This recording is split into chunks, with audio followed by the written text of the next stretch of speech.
Gordon Rochford, give him a welcome, please. Thank you. Thanks. And keep the applause going for Trevor and the Open Minds team, because they faced some adversity over the last while, and I really appreciate them asking me to come down here for a second time. So thanks very much, Trevor and lads. Yeah, my name is Gordo. Everybody can hear me, yeah? Yeah. All right, cool. Who has heard the podcast before? Hands up like in school. 1, 2, 3. Oh, yeah, all right, cool. So yeah, we're going to be here for about 6 hours, the next presentation. I'm not great at PowerPoints. I've seen the lads and they have all fucking ninja slides and all sorts of stuff coming in and special effects and Disney shit. This is just pictures and stuff, like don't expect that fancy from me. I was really impressed with some of the stuff that I've seen here this weekend. I don't agree with all of it, obviously, because like steaks are delicious and so are burgers and stuff. I mean, I would say that, I don't know. It's cool to see so many people here as well, like coming all the way down here to talk about this stuff. Now I'm at home in my jocks in a dark room, looking at stuff about Jeffrey Epstein online and doubting my life choices. I don't get to see many people, and then you come out and there's like, oh, there's fucking loads of you guys. There's fucking loads of people. I thought I was on my own there for a minute. And I think like conspiracy theories and stuff like that tend to make people feel a little bit isolated. They tend to make people feel like, oh yeah, there's no kids around because there's a few F's and a couple of C's might fall out of me by accident. Like I'm thinking like, am I the only one? Am I actually like crazy? And it feels a little bit like mental illness in the way that like when someone is depressed or someone is having some problems, there's a thing in the human brain that'll make you feel like you're the only one feeling that thing, and then you reach out to someone and you're like, oh my God, thank God I'm not the only one. So coming together in a place like this and like slapping hands with people and as happened here, singing fucking on repeat The Fields of Athenry at 20 to 4 in the morning. I was upstairs going, they're having mad crack down there and there's nothing to do with plant-based diets. It's like Guinness-based diets going on. It was serious shit, like roaring out in the street and all, come on, the fucking Archons, and come on, they fight you. Like it was very, very aggressive for pacifists, I don't know. So this talk I wanted to talk about like conspiracy fact, I guess. It's what we talk about on the show. My podcast, I use the internet to look up the stuff that people call conspiracy theories, and I kind of synthesize all the information that's available. So I could have, like 250 tabs open and like be reading through and put, oh, that's quite interesting. Oh, that's quite interesting. Oh, and build up the whole story. Over the last couple of years, it's kind of evolved into maybe a re-examining of history rather than like strict conspiracy theories. The Earth is flat. Aliens are running our minds through television. It's kind of like we're just being lied to by people because they love like riding and having cocaine and being rich. And you can break it down into something so simple, You're laughing because it's actually true. It's just like, I just want some cocaine, someone to touch my Mickey, and like, just to have like a real nice bathroom in my house, and a massage maybe, with a happy ending or something. Like, it's that simple, really, I hear people talking about like satanic death cults and drinking, like scaring children so that they'll have adrenaline in their blood and then drinking them like a pint. Okay, that could happen, but it's not the be all and end all. Most of the time, it's people fucking other people over at a very like base level. You see it in media, you hear about it in the music industry, film and TV. Like, it's people. We're all people, and I'm trying to take that information that other people are writing, synthesizing that information. They're looking at history in a certain way. I try and take it from both sides, synthesize it into myself, try and make up my own mind, tell both sides of the story, and then at the end of my show, we do a thing called an off the fence, where me and the two guests, so for those that haven't listened to the show, I get like comedians and different like writers and authors and stuff like that to come on, that I talk about these topics, and we go hard and long. We go hard and long into these topics and try to discuss every single part, try and bring things in that the listener that they'd look at and see like, oh yeah, like JP Morgan, I know that name, click, and you get to find out this massively deep story at the Federal Reserve and the creation of money, and it's stuff that people wouldn't necessarily associate. And I'm trying to find like those links myself because of my knowledge and what I've studied, and bring it together into a tale that you can tell with a bit of crack, and they can take something away with themselves and go like, did you, when they're, man, did you know that fucking, this fucking Tesla, you know? Like, and it's a story that they can tell. It's easier to consume as a story rather than, you know, people being, and I'm not saying anybody here was like, and you have to believe, like some mad priest on a Sunday morning. It's like, they're stories. These are all fucking stories that you can tell. There's stuff that happened, and how you interpret that stuff is up to you, basically, how you want it to. And stuff's getting really subjective. Like, I'll talk about it now in a minute, like, the left versus right, and this like dichotomous paradigm of like people who are for truth and then people who are for their own truth, and they want to be like 72 genders, and they're gluing themselves to trains and shit. Like, everybody has their own thing going on, and I think we all have a responsibility to check the information that's going into ourselves, no more than you know, the foods that go into your body. I can't really talk about that, but you know, we all have a responsibility. I'm on a diet of information, folks. Don't worry. Yeah, truth in the mind, chips in the mouth. That's how we go.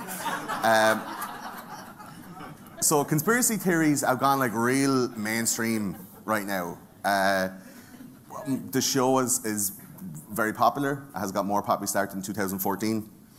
And conspiracy theories are like in everything. There's like Netflix documentaries and series. There's like, you know, people making a fortune off of doing speaking engagements in hotels. Like, it's happening. These lads are millionaires. Don't let them lie to you. It's real.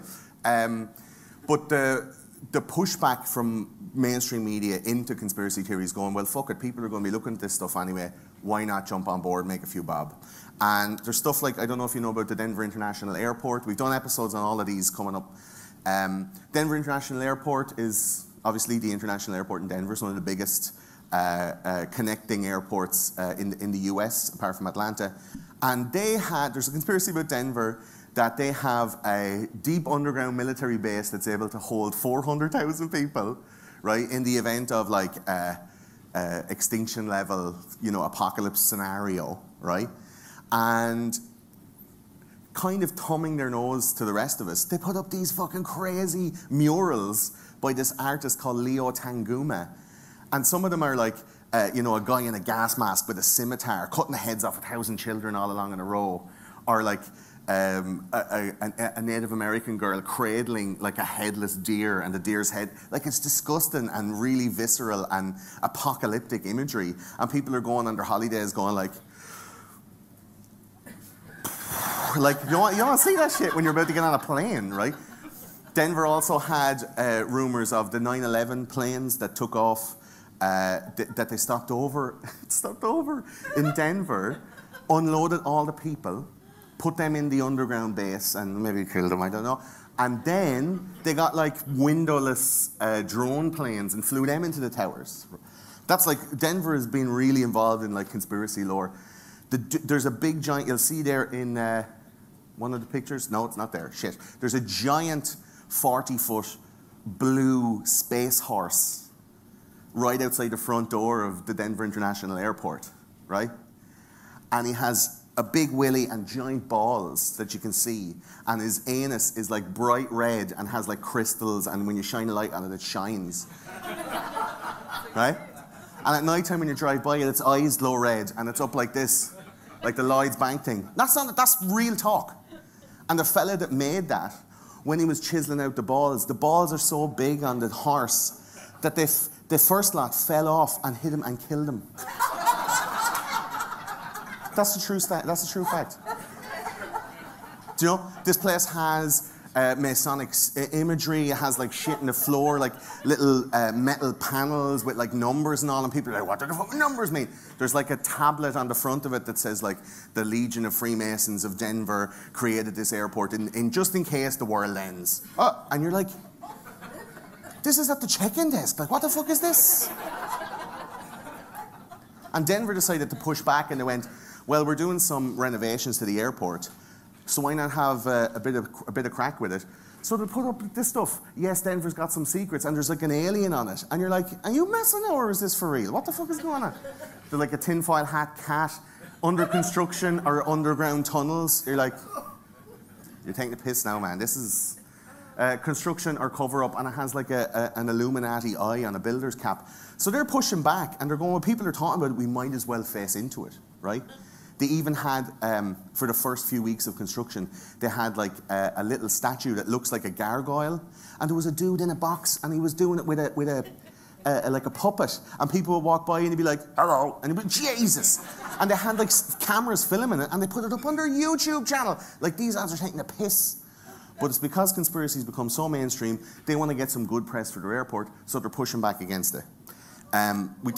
You've heard loads of talk about Bohemian Grove. Like, this stuff has become mainstream now. It's in House of Cards. There's loads of people talking about, there's documentaries and stuff like that. To me, like, we did a whole episode on Bohemian Grove, and it's like, you know, a summer camp. Do you know, like, where you put a flute in your fanny or whatever and when you're a young one? Like, this is the kind of camp they're talking about. These dudes, like, grew up in camp Wanapoka Young One, or whatever it's called, like these like Native American names, like Camp Wanapoka Young One. So like, they're up in Northern California, you know, in the summertime, in the sunshine, when you know, the government's on hollybags or whatever, and they just go up there and they're fucking riding brazzers and taking yokes in the forest and running around, pissing into trees. Like, that's for real. There's staff interviews with people who work there, like waiters and waitresses from the area, and they're like, yeah. There's a woman's one at the start of June, and it's called the Ladies' Minx, I think it's called. And the girls just go up and they just be like, so did you see Love Island? Like, and just chatting shite and drinking, because they're famous people. They can't go down the pub. You never see Michelle Obama abroad in Granger's or you know, out in the Dooley's bar here, you know, smoking long cigarettes. You never see it. So she goes there every summer, gets absolutely mashed. Gets mashed, smoking joints, doing everything.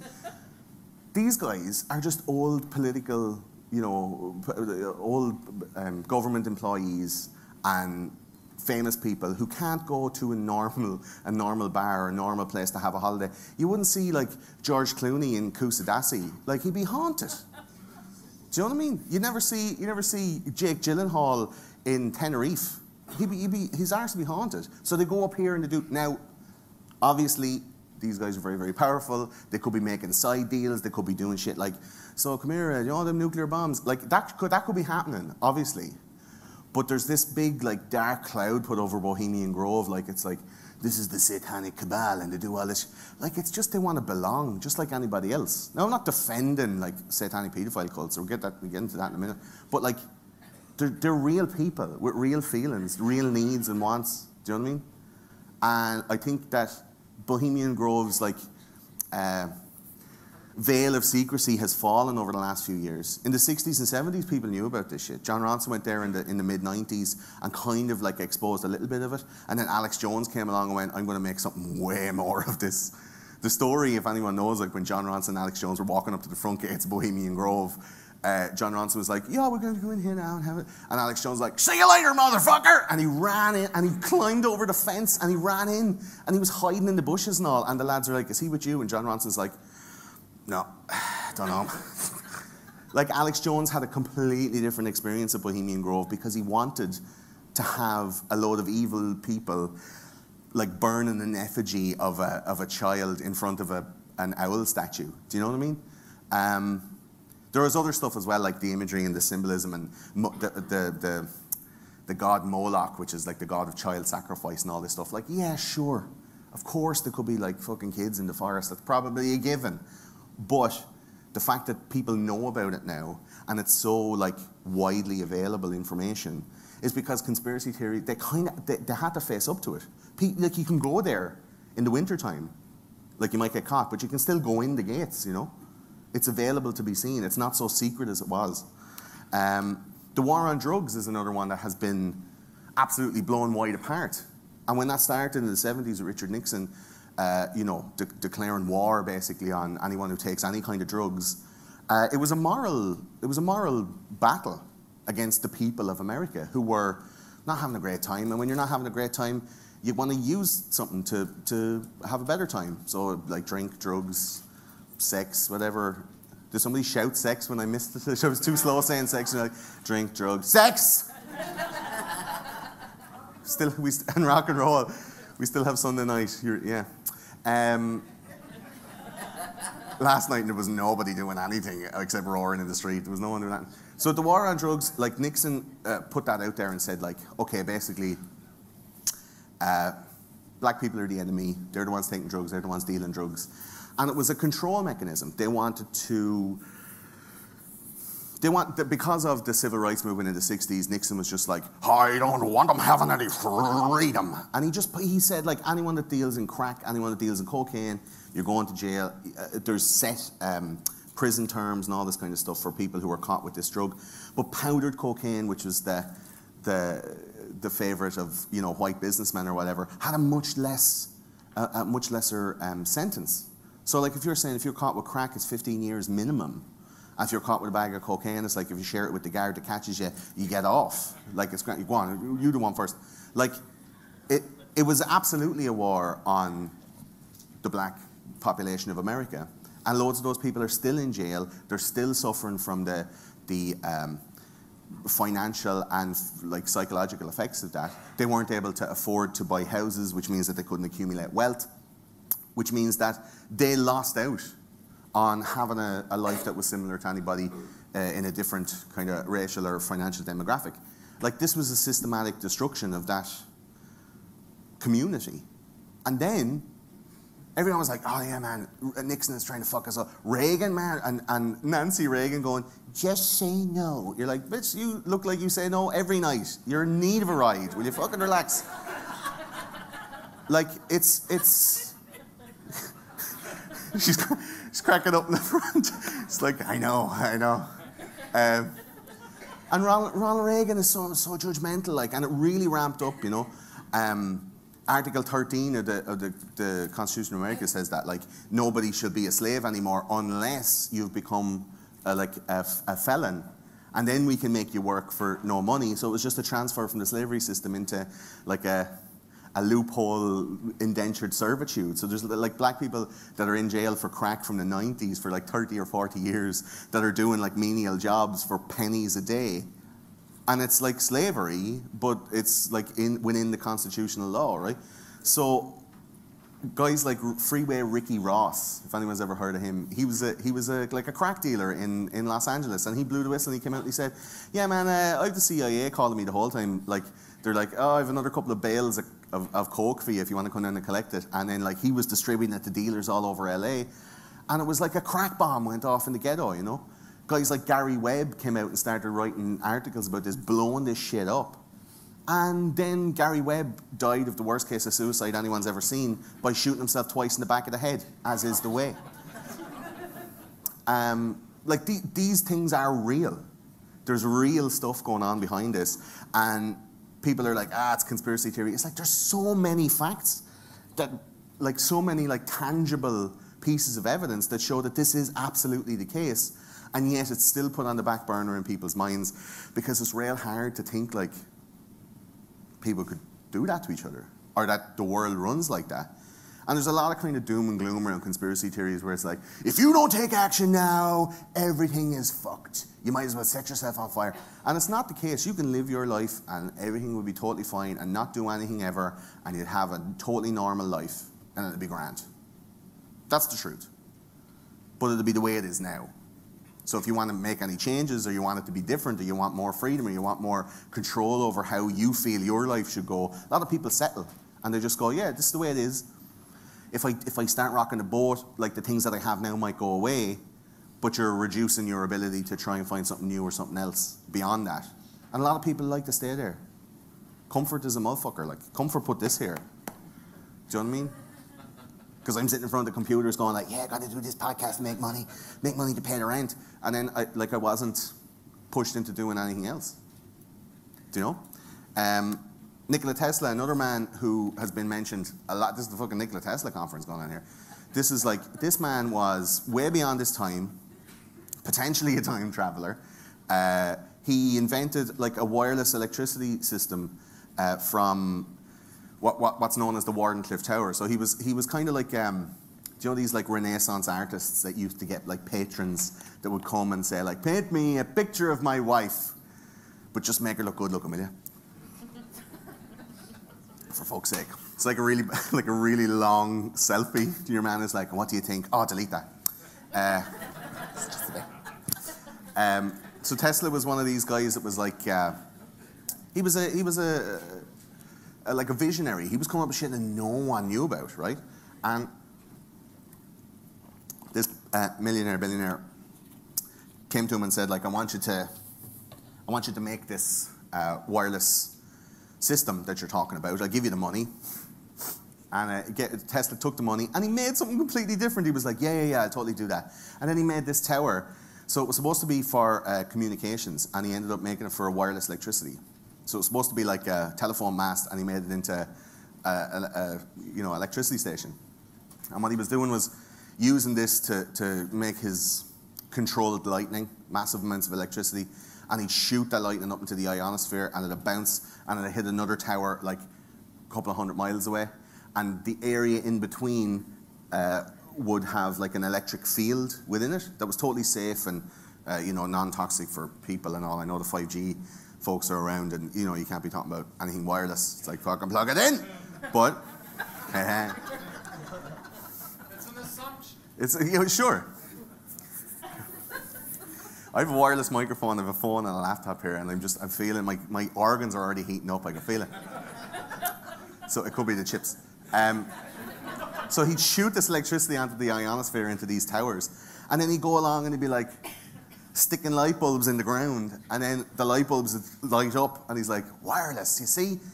And people were like, that's fucking brilliant. That means that like we can just have a load of these towers, and that you can build your house anywhere. You won't have to have like this gridded city system on the roads, and everyone has to have access because you have to be cut in off the road into the electric grid, and people could live like in a much more widespread existence. It wouldn't be so congested. There'd be no like urban sprawl and trying to have people all like located in cities. He's like, you can live anywhere, man. Everything's wireless. And he was going to have like wireless information transfer as a byproduct of that as well.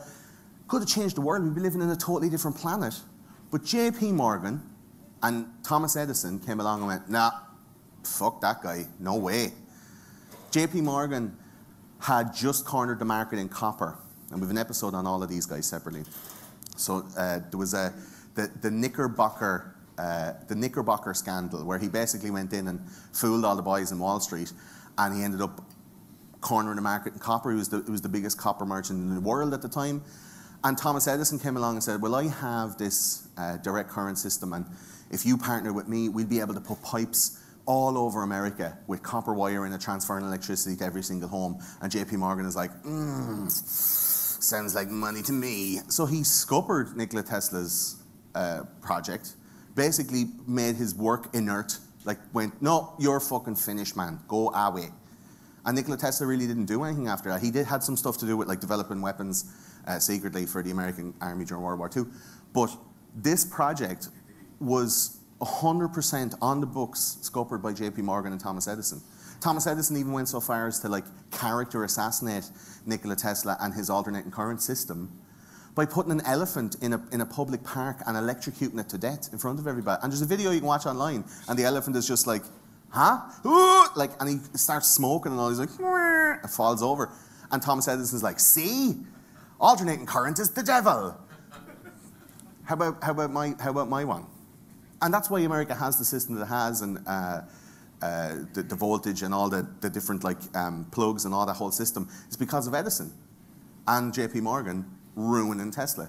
And that's on the books, man, and no one talks about that. Like, Tesla's so forgotten, so buried, the history of this man, buried what he used to do. Like, he came over, he trained to be a priest, and he came over with nothing in his pockets and got a job as an intern for Edison. And he said, I've been working on all this stuff. And Edison's like, have you, yeah? Does anybody know you're here? No? Okay, cool, come on in. And just fucking robbed him, and then fired him because he wouldn't play ball.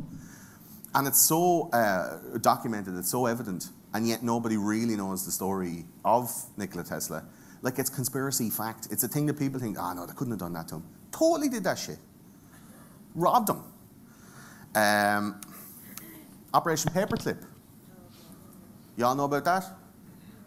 And it was like picking teams is like, I love Hans. Yeah, Fritz. Yeah, Goebbels, come on. Like, it was like picking teams. And they had guys, experts in the field of espionage, medicine, engineering, military intelligence. Like, they were getting in spies that were spying on America, and the Americans had to get them. They had to save them, because otherwise the Russians would have got them, because the Russians were in getting theirs as well, and the British were in getting theirs. So it was like the best of whoever was left and who wasn't gone, like sent to Nuremberg, got like adopted and given American citizenship. While there was other lads using the rat lines to escape to Argentina, because they were like, no, if we kill too many Jews, the Americans won't have us. No, let's go to Argentina. Like, the other lads were like, well, I didn't kill that many Jews. Let's try. I've always wanted to visit New York. Like, it's crazy. The war criminals that these lads took in, and it's totally on the books, man. Like, you can go, there's a list like a mile long of like Nazis who gained scientific military information from experimenting on people, from doing like illegal, now illegal like operations, illegal experiments. And the Americans, the Russians, and the British all benefit from that information. It's like, well, I know it came from a weird place, but we can totally use it. Like, there's no ethics really behind that, and no one really talks about it a lot. You'd hear in the flat Earth community, a load of lads are like, well, NASA they're all Nazis. Like, NASA was created by Nazis, and they're lying to us, and the Earth is flat, and all. You're like, okay, bud. Here you go, keep going. It's so evident and so provable that Operation Paperclip is a total, like, it's a slam dunk for conspiracy guys, because it's fucking 100% true. And no one talks about it. No one questions that information, do you know?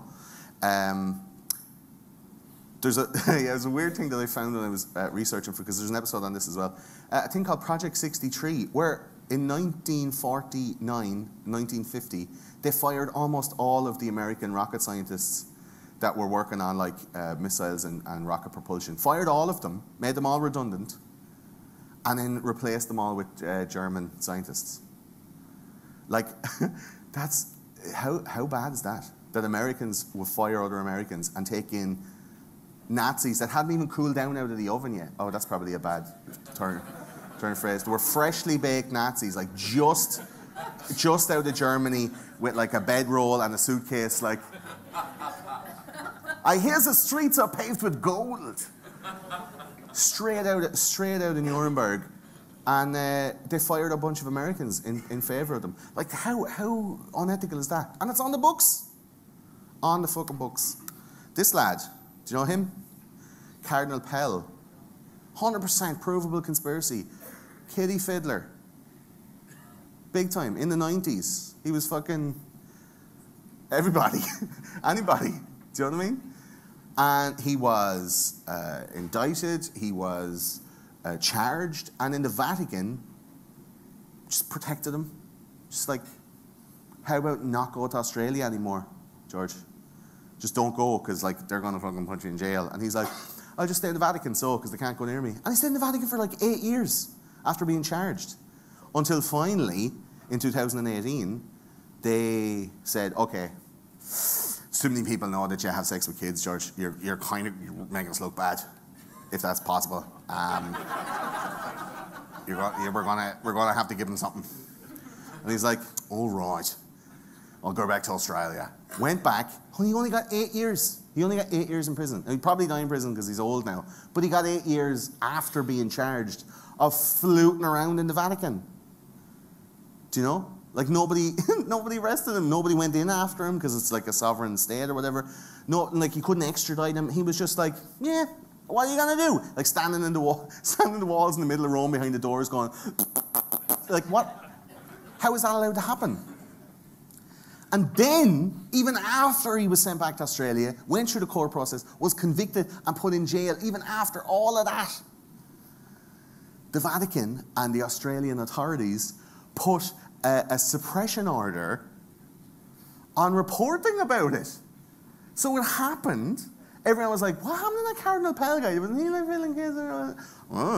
And no one was allowed to talk about it. You weren't allowed to put it in any papers or TV shows for like 9 months. It only came out at the start of the summer that he was actually convicted. And everyone went, And the heat had died down. There was no like people outside the courtroom taking pictures of him. There was no like worldwide story that this guy, who was like the 4th most powerful dude in the Vatican at one point, who got appointed after people knew he had had sex with kids. He was still promoted. And there was nothing in the news about it because the Vatican and the Australian government put a suppression order. Like, that's a conspiracy. That's totally real. And crazy. Like, wouldn't you want to know if he was in your vicinity?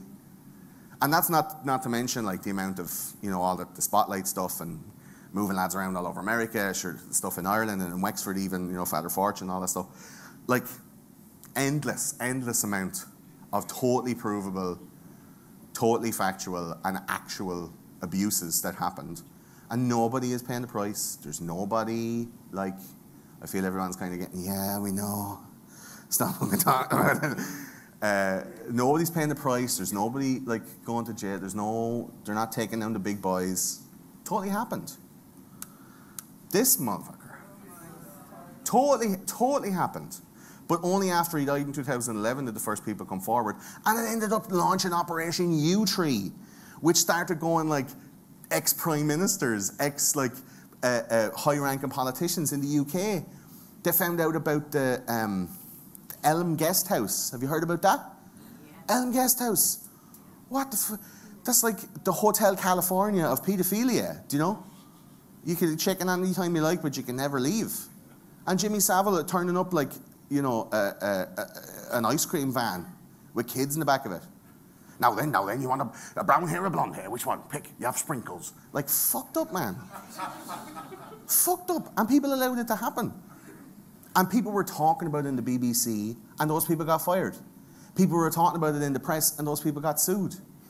From this, like, this man looks like a scrotum. And he had so much power that he was able to make the whole country silent. Don't believe that, man. Don't believe that. Should you break his hand with a high five? What the fuck is he going to do? But he had pictures and videos of everybody. He had books and lists and books and lists and receipts. The only reason you can get away with that kind of shit is if you're running a paedophile ring and you keep receipts. Well, this is the thing. He had like jewelry that was made out of the glass eyes of dead old people that he would molest in the morgue. Did you know that? He's on the BBC smoking a cigar. Going, now then, just on stage, catch a goo-goo. And he had a ring that had an eye on it that was from an old woman that he'd taken out of her head after he'd had sex with her dead body. Like, that stuff was going on. That's documented. That's real talk. Probably not great for lunchtime of a Sunday, but it's real talk.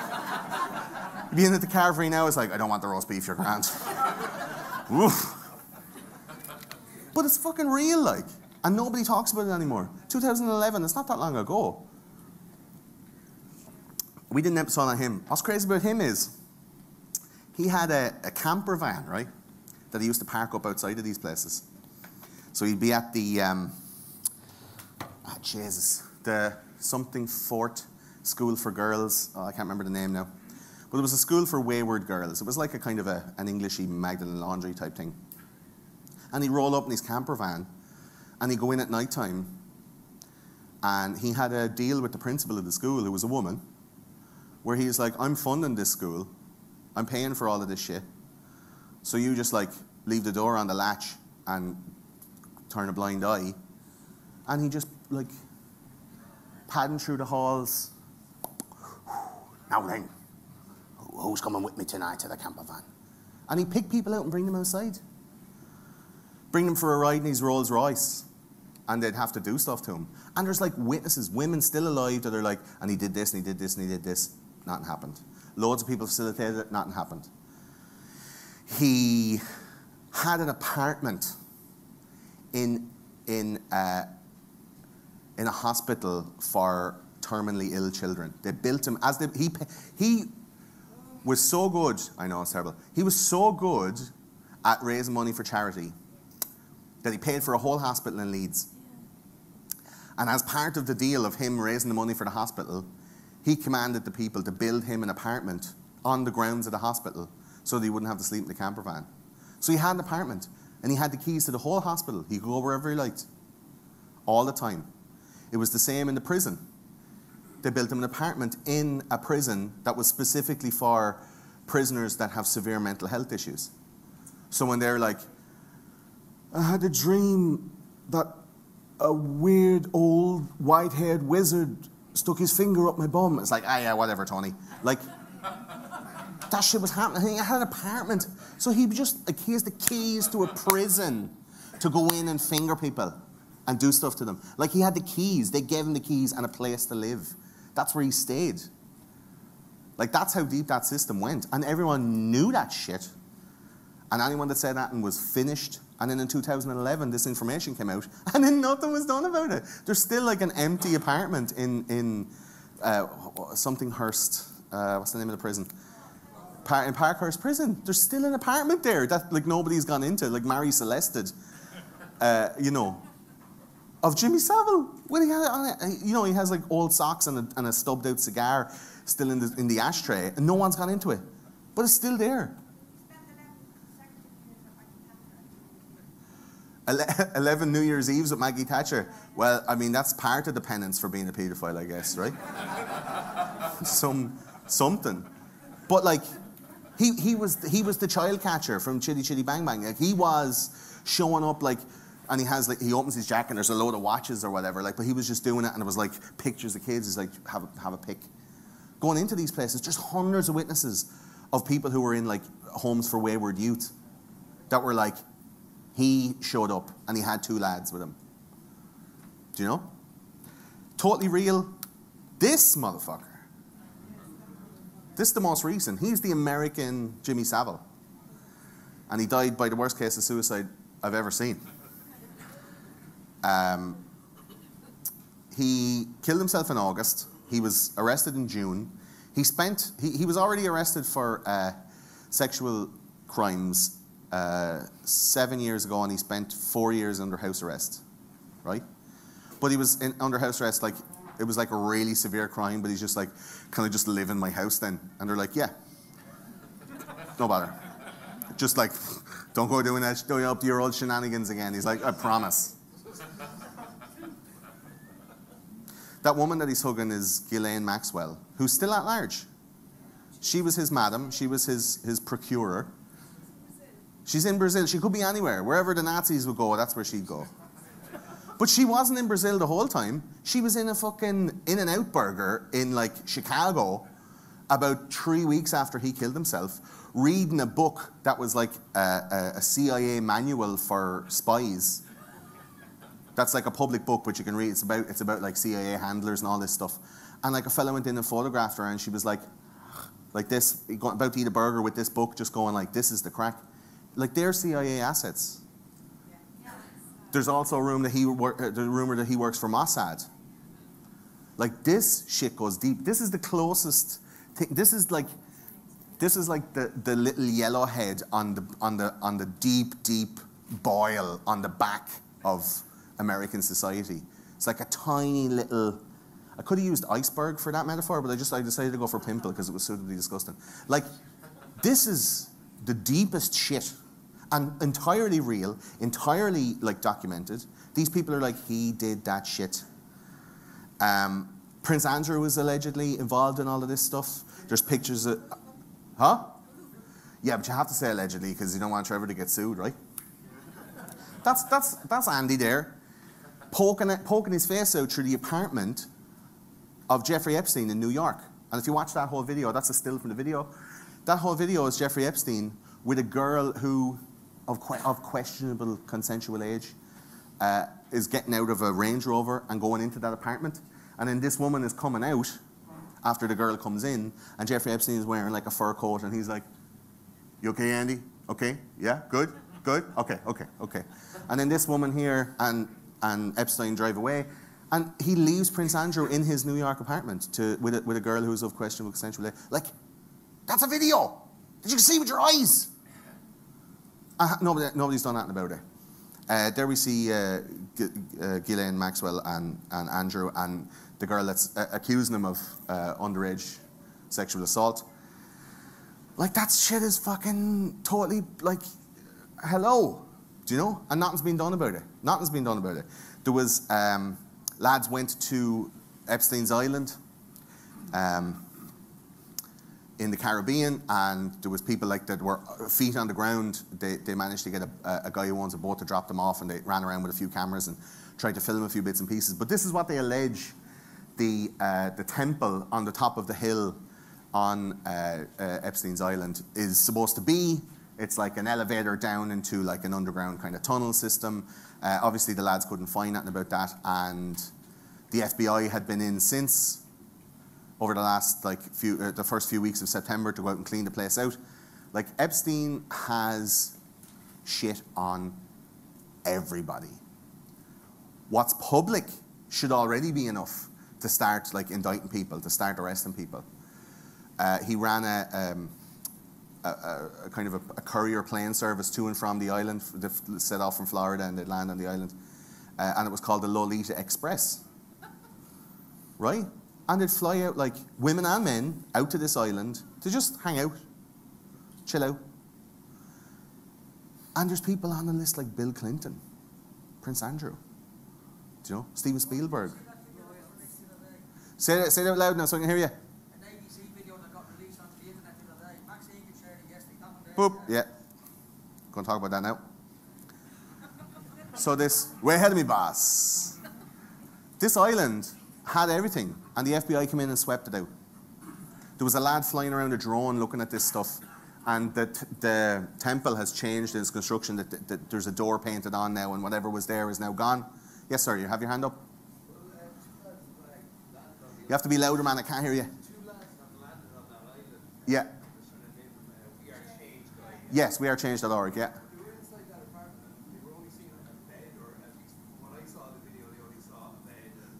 The bed was in a cement bunker that was built into a hill. This is the temple that was on top of the hill, and the wearechanged.org guys got up to this, and they were like, "What's the crack?" And there's a fucking door painted on now. But in July, while Epstein was still in jail, there was guys flying drones to the island from a boat parked offshore, and they were flying them around this thing. There was a dome on top. There was a storm then in August, and the dome got blown away, and it shows like some communication equipment and stuff on top.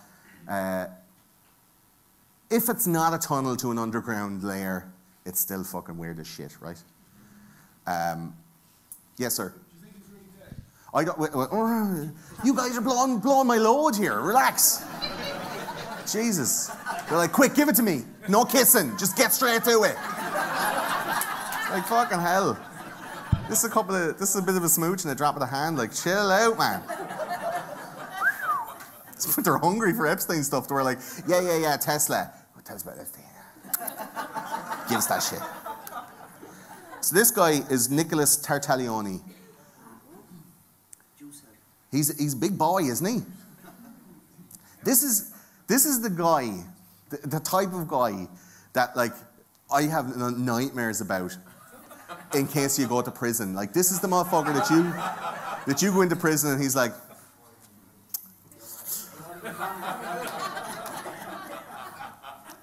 "Hey, sweetheart." Like, you're like, fuck. Oh, go on, I'll suck it, go on.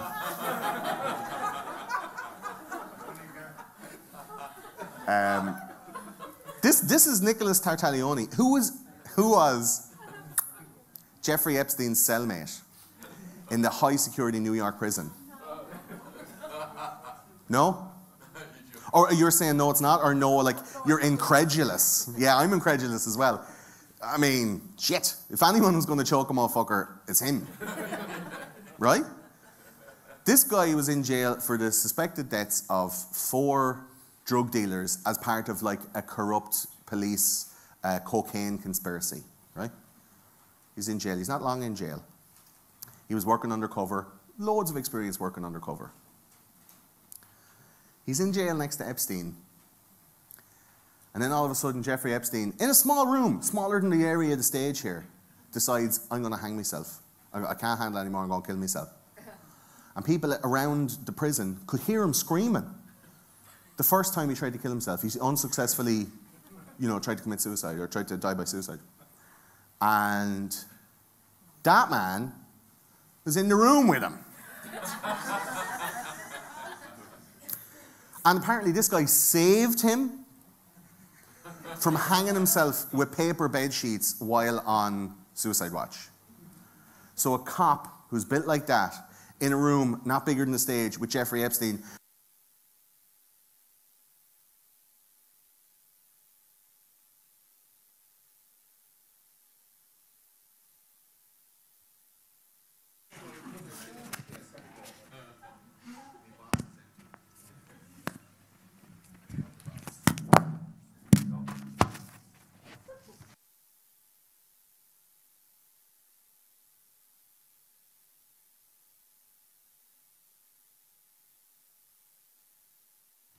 back in business. Here we go. Yeah, fuck you, MI6.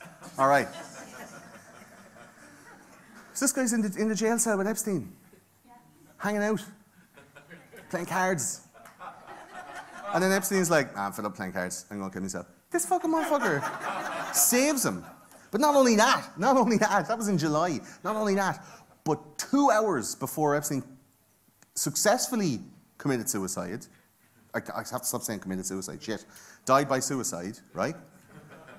It's a legal thing, it's a bad way, yeah. 2 hours before Epstein died by suicide, this guy was transferred out of the cell. The 2 guards outside of the cell were told to go on a break. And one of them was asleep. And then of 4 cameras, all 4 became inoperative. Stop working, for the layman. And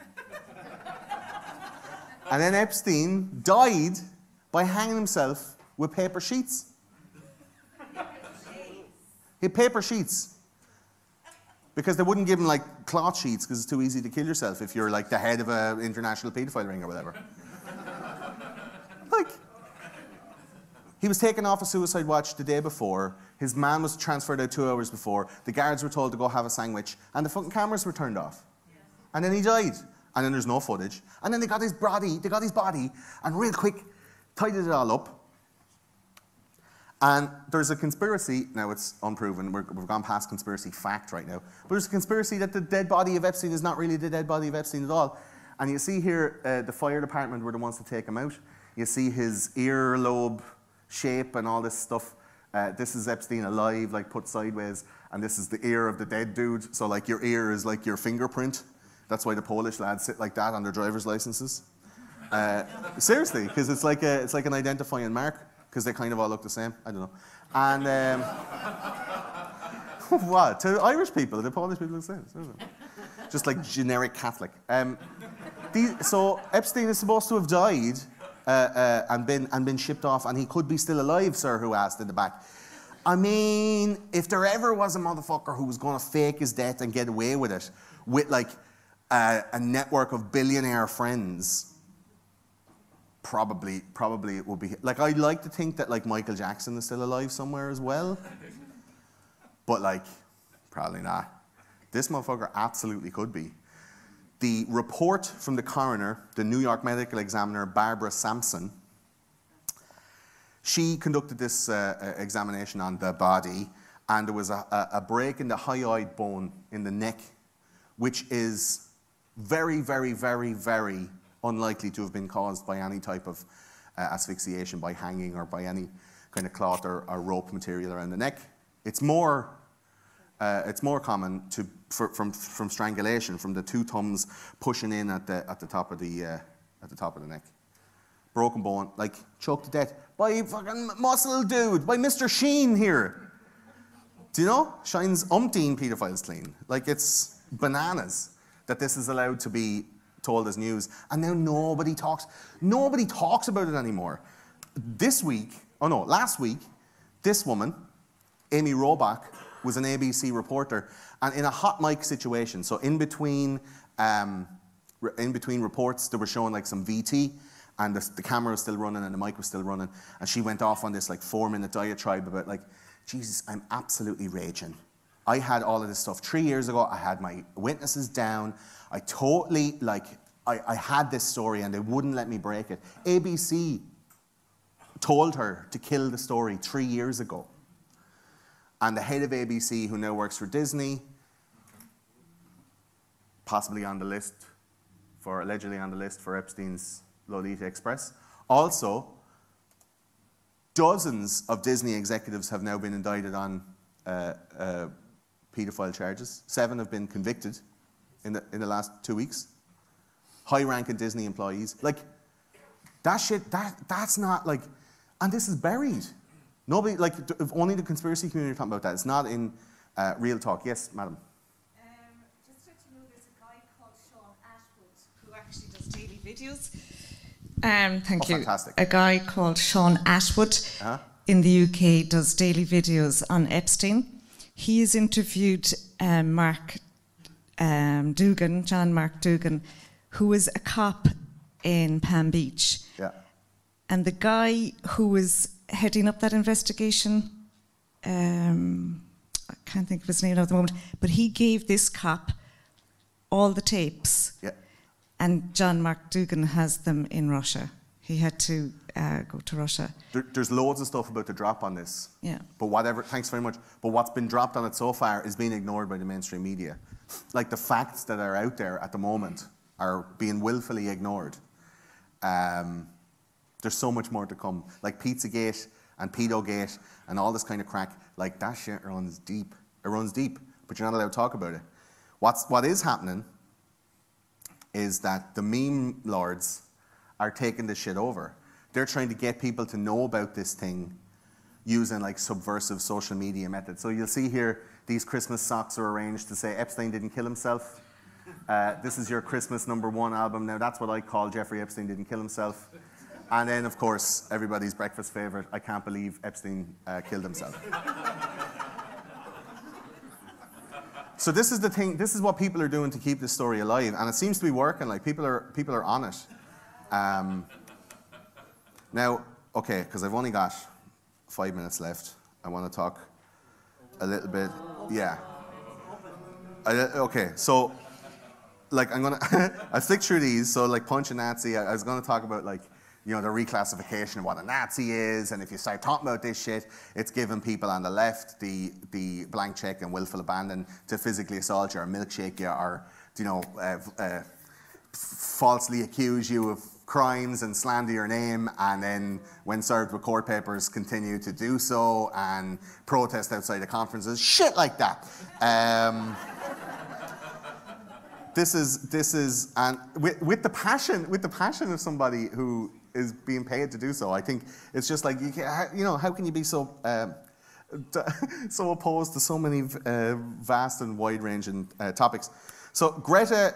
This is one of the things that the conspiracy community are throwing up there, going like, Greta Thunberg, she's part of a propaganda campaign and blah, blah, blah. And all. Like, I'm not shitting on Greta. Like, fair play to her. She got the whole year off school. I would have loved to do that when I was in junior cert. I would have loved that shit. It was like, what? Go and talk to the UN? Okay, fuck it.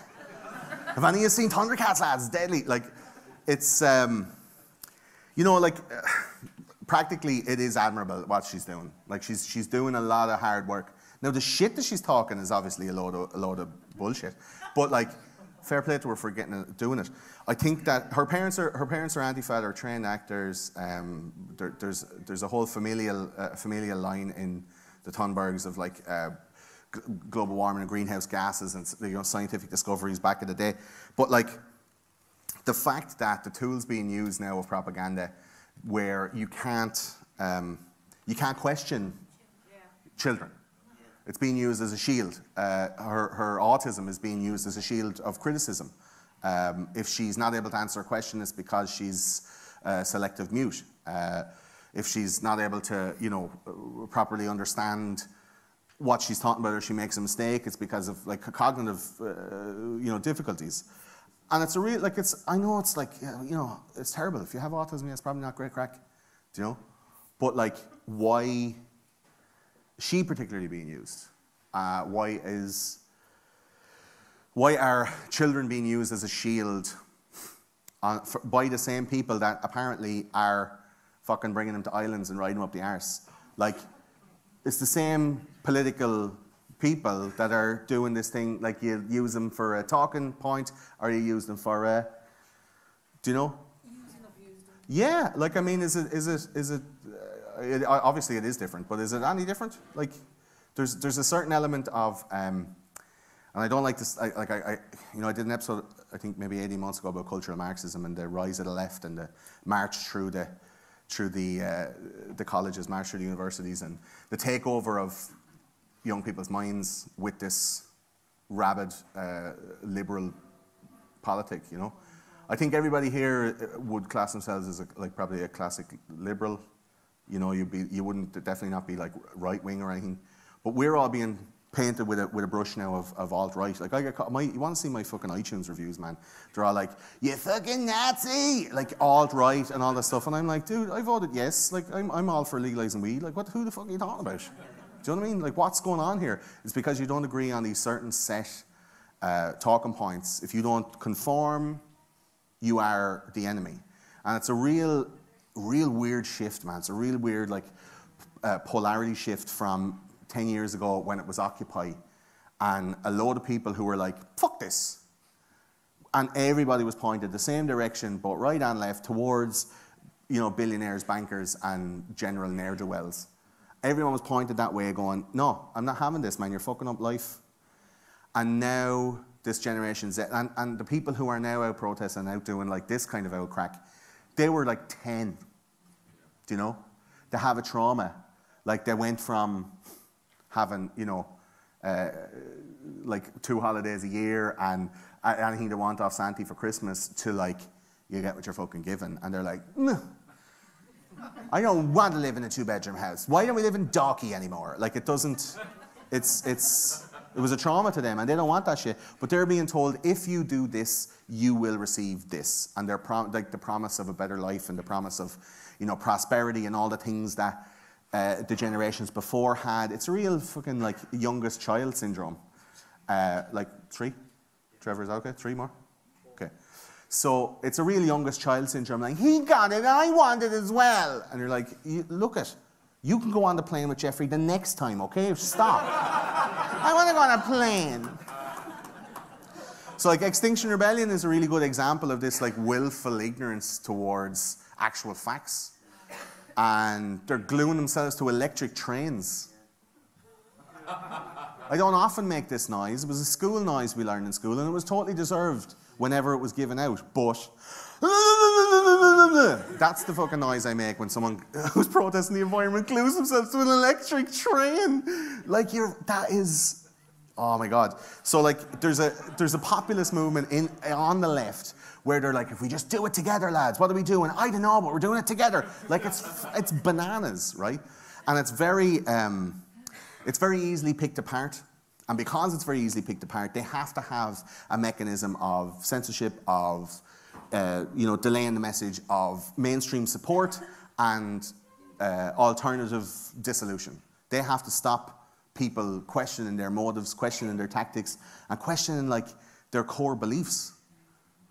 And I see loads of YouTube channels. I could name out a dozen of them. I put them up on social media, check them out. Of people like, say, Fleckus Talks, Austin Fletcher. He goes out to these protests and he puts a mic in people's faces. What are you out here for today?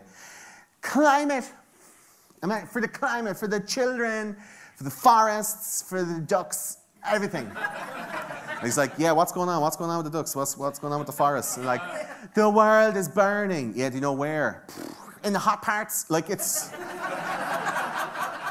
But it's bananas. How uninformed, but how involved they are. Like, how can you be so involved and so ignorant? How can you be so passionate and so, like, willfully dismissive of real facts and science, right? So for every scientific study that I could show you that says, like, climate change is a thing, there's another one that says that it's not. And this crowd are going on the likes of Good Morning Britain and having fucking Marcus of Queensbury with Piers Morgan saying stuff like, the science is settled. And it's like, is science ever settled? Is that a thing we want to sit on, that the science is settled? That shouldn't be a term of anything ever. That's the whole point of science, is that it's not settled. but they want the book to stop now, and they want to be in control. I contend that it's a paradigm shift from the pale, male, and stale billionaire oligarch, classic like Republican GOP, Deep South, Rothschild kind of Jewish control system, right, that the planet is under. And they want to be in charge. They want to be the boss.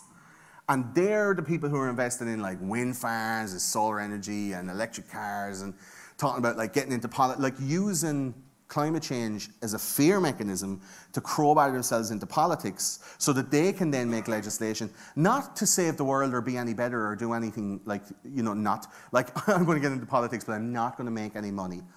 Promise. Like, they just want power, and it is a power move. The kids are being used to get the people who pander to the kids' like emotional, political needs. These people are coming out going, we're doing this for you. Yeah, I'm going to vote for you. They're trying to lower the voting age to 16 because they can fucking emotionally manipulate people who are younger. Yeah, through the school system. And I'm not even going to get into like the LGs, the Bs, and the Ts, right? But like, there's an indoctrination situation going on with young people. Like, who here wasn't like absolutely rubbing yourself raw for socialism when you were like 15, 16? You're like, yeah, everybody needs to be sharing and everyone needs to have all the stuff and someone touch my dick, please. Like, that's what we were all like that at 16. And then we started to own things and started to have stuff that was valuable, and then we're like, yeah, the guards aren't that bad, I suppose. Like, I mean, I don't want everyone to have that telly. I had to save up for 4 months to buy that fucking thing. Like, that's how people grow up, but the young people are really malleable, really easily influenceable. True, like, all you have to do is put a fucking sad song under like, under like a, someone standing in the rain and just saying like, like, and they're all like, oh my God, it's making me sad and horny, like. That's how it works. It's so easy, man, to manipulate them. This was one example of the fear being rammed down people's throats. That didn't work. And everybody went, this shit does not work on me anymore. Pull the other one, has bells on it. They tried to say that the Joker being in cinemas was going to incite white supremacist violence and you were going to have some incels. Don't know if anyone knows what incels is, involuntary celibate. It's a lad who can't get a ride. We've all been there. So you're going to incite a fella who can't get a ride to go and buy a gun and shoot people? I'm like, man, if he's not fucking motivated enough to wash his dick and go out and talk to someone in a bar to try and get a ride, he's not going to go out and buy a gun. Come on. Like, let's be real about this shit. If he's not going to dress himself and shave and wash his clothes, he's not going to go and apply for a gun license and plan to fucking kill a lot of people in the school. It's not going to happen. But they were saying it's going to be like James Holmes in the Aurora Batman shooting, where people were going to go see the Joker, be so incensed by the social injustice that was in the movie because it was a white man like pushing against society, that they were going to go and shoot up the cinemas. When people went to see the film, I don't know how many people have seen the film, but it's actually like a story about like an Antifa, anti-social, like an Antifa protester. The people are dressed in the same stuff, dressed in black, dressed in masks, smashing up the place. It's fucking Antifa in Portland right now, man. Like, this is an Antifa movie. This is a guy who's pushing back against people. Like, he's feeling disenfranchised. He's alone. Nobody's listening to him. He has mental health issues. Like, these are all things that align with Antifa, and yet the mainstream media were like, there's white lads going to shoot up, they're going to shoot up cinemas, saying that this was white supremacy, this was patriarchy, this was a white man doling out the sorrows of his life on the public. They didn't say anything about the Suicide Squad or about Harley Quinn. And that movie is like 98% Rotten Tomatoes. Like, yeah, Harley Quinn, that's a fucking movie about like domestic abuse and about a rape survivor pushing back and killing people. Like, there's no question about that. Harley Quinn is evidently mentally ill, and there's nobody. It's all about white men. And it didn't work, obviously. Rotten Tomatoes at the time had a 25% score. Now it's at 68 for the critics. But the public have it voted at 89%. So obviously, like, the critics are going, no, people can't see this, but bad scores. The people are like, yeah, no, I actually liked it, it was great. Similarly for Dave Chappelle and Sticks and Stones. Like, this is at 22%? No, 35% now for the critic score for Sticks and Stones, and 99% for the audience score. And if you read here, a top critic from Salon.com says, Sticks and Stones exists as a defiant design to intentionally offend large swaths of the audience Chappelle deems too thin-skinned and easily outraged, while serving up simple, low-bar yucks to anyone yearning for validation of their anti-PC stance. They've made Dave Chappelle a stalwart of comedy, possibly considered the best living comedian in the world. They've made him an alt-right white supremacist. Because he decided, I'm not going to weigh in, and I'm not going to do what the rest of these cunts are doing and pander to the left ideology. I'm not going to say use a right, everything you do is right, feel whatever you want to feel, fucking wear a skirt, wear pants. I don't care. Like, Dave Chappelle is like, no. And they did this to him. It didn't work. It's one of the most popular comedy specials on Netflix, and a 99% audience score. Like, that shit is a fact that it's being suppressed. And people are willfully doing that. They're willfully disliking something that's ostensibly good because they've been conditioned to not accept the message that he's saying. And simultaneously, they're compelled to proselytize their own message. They are evangelists for liberal cuckoo fucking poo-poo brain shit. They're evangelizing that shit, coming out going, you have to, and if you don't, you're cancelled, mister. Like, it's bullshit. Very, very quickly towards the end, I know that Andy was talking about YouTube yesterday. YouTube, man, is the second biggest search engine in the world. They have almost 1 billion accounts, creators on the platform, right? There are 180,000 accounts have been closed this year already. They just released a statement on Friday that said that they are beginning to shut down up to another 500,000 accounts because, well, you get this, because the monetization is not possible on those people's accounts, and to host the bandwidth to deliver the videos to the millions of subscribers for those channels that can't be monetized is so expensive for YouTube that they're just going to go, no, you can't have a channel here anymore because we're not able to make money off you. We're actually paying you. We're paying for you to be on YouTube to deliver videos to people. And you're putting it on your website, you're sharing it on social media. Millions of people are watching it, but we can't put ads on it because of our own terms and conditions that we've arranged with our advertisers. So they're just going, no, you're gone, bye-bye. So guys like Stephen Crowder and, you know, like they've already got rid of Alex Jones, but there's guys that are on it now, you know, Tim Pool, Stephen Crowder, these guys, that are going to get switched off because they can't advertise.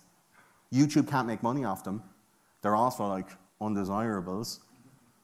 So they're just looking for an excuse to go, bump, you're gone. Now the reason this all, like, and it's for anything, like I got community guideline strikes for like an episode of Sandy Hook, 9/11, Jimmy Savile, getting community guideline strikes saying, you said some shit in this that's, you know, not in the terms and conditions. I was like, he fucks kids, like, what the fuck? So I just removed all my videos off YouTube. I'm not on YouTube anymore. I'm voting with my feet. I'm like, fuck you. I've 30,000 subscribers on my YouTube channel. I sent them all a message going, sorry lads, head to BitChute, head to Vimeo. That's where I'm going to be holding it now. I'm not letting, like YouTube had, thanks. YouTube had ads. YouTube were putting copyright strikes and they were putting ads on my videos. I didn't monetize my videos ever on YouTube. But they took away my monetization possibilities. And then they started putting ads on my videos like every 20, 40 minutes. So people who were listening to my podcast were getting like 10 times more ads than was on my show. And YouTube were getting the money for it. I was like, no, fuck that, man. No way. Click, you're gone. But where it comes from, where the YouTube censorship comes from, is from what was called the adpocalypse. And this is the adpocalypse in a nutshell right here. This is what was called ElsaGate. So I don't know if any of you guys heard of this. ElsaGate was a bunch of videos made by I don't know who the fuck, where the likes of Spider-Man, the Hulk, Iron Man, the Joker, Batman would all get together and gangbang Elsa from Frozen. There was cartoons made of like Spider-Man creeping up on a sleeping Elsa and like pissing on her head. And then she's like, oh, and then they'd all have a party and then they'd like simulate like sex moves and all this kind of stuff in cartoon, in real life. And it was going on for months and months and months. But these were slipping into the, you know when you leave the kid on iPad and it's just going like recommend a video, recommend a video. So they had figured out this way of putting in all the tags, the SEO tags, so that they'd show up. So the kids are like, I want to listen to the Frozen song. And then like 24 videos down, you get Spider-Man squeezing Elsa's boobies. And they're like, so much stuff like that. Like Mickey Mouse riding Minnie Mouse, or like Goofy doing an abortion on Dora the Explorer. Like crazy shit you couldn't even believe. There was real life stuff as well. This is, I can't remember the channel this is from, but it was a father and his 2 daughters, and they simulated like tying her up. It was like a kind of like a rape invader type thing. This has like 5 million views, this video. There was YouTube. It's not on anymore, it was taken off early 2017. This is the first adpocalypse, they call it.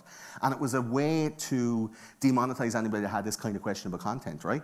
So then there was a second adpocalypse where there was a bunch of videos where they'd start these trends. So they'd go like, here's the fruit pastille lolly trend, where they get like a 7-year-old girl to eat a fruit pastille lolly. And you know, there's only one way to eat that. And then in the particularly provocative moments in the video, people would go into the comments and leave a time code for other people to find, and it'd be like hand emoji, aubergine emoji, squirt emoji, and then the time code. So the lads could go in handy and click on it and find the part. Do you know what I'm saying? Like that was on YouTube. So they found that shit, they got rid of another couple of, like a few thousand accounts. Like it's crazy what's going on, but it's suppression. It's tools using kids to create tools, to create an atmosphere of fear, an atmosphere of dissent, an atmosphere of opposition towards the stuff that we all talk about and see as normal. The likes of going, Jimmy Savile's a bad cunt, isn't he? And they're like, you can't say that. No. And don't talk about Epstein either. Like, how can you not talk about that in a negative way? And yet YouTube and these platforms are making that a reality. These are conspiracy facts. It's not a conspiracy theory. If you find one piece of real evidence, it's no longer a theory. You just have to find the other stuff to expose it. Like, this is real talk. I know I probably ended on a bummer with the kids stuff, but like, you know, this is what we're talking about on our show, and it's a re-examination of history. The thing is, it's happening all so thick and so fast. You really have to be on it like a car bonnet all day, every day, looking up stuff on the internet, being on Twitter, following these people, retweeting these people, sharing this stuff, saving it. Get those apps like Pocket and stuff like that where you can click save on a website and it saves the content, because that shit is getting deleted. Pocket, it's called. There's a few other ones as well. You press the button, it saves the whole content, pulls it into like a cache, and you can have it forever, right? Even using the Wayback Machine or the Internet Archive, there's loads of these websites you can't get. I've like 30,000 tabs in my bookmarks from all the episodes that I've researched. Like 700 hours of content, 135 episodes, tens of thousands of bookmarks. Half of them don't work anymore. Nothing you can find about Sandy Hook. There's nothing you can find about 9/11 on the surface internet. Nothing. So I'm going to have to interview the people directly. I'm going to have to read the books, paper books. The lads were talking about going back to real stuff instead of staying in digital. Like we have to start sharing this stuff, making a community, using stuff outside of Facebook and Twitter. Do you know? Talking to real people again. Make conversation great again. Let's do it. You got to talk to each other, okay? You got to share. You got to distribute information, okay? Tremendous, great, huge. So that's it. Thanks very much. Gordon Rochford, everyone.